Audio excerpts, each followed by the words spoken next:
Majstor Pera je radio moleraj kod Irene. Za kupljeni materijal dobio je račun iz prodavnice. Fiskalna kasa je odštampala račun na kome su 2 broja zamrljana. Ne vidi se ukupan iznos računa i cena laka. Irenu je posebno interesovalo koliko joj novca treba da kupi još 2 kilograma laka. Pomozite joj da to izračuna. Zamrljan je ukupan iznos računa, ali ga lako odredimo tako što znamo koliko je uplaćeno i koliki je kusur.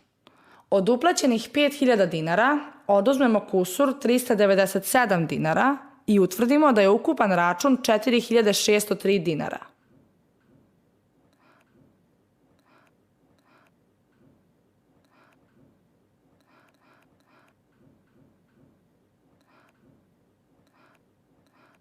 Dakle, cena 1 kilograma laka je 1250 dinara.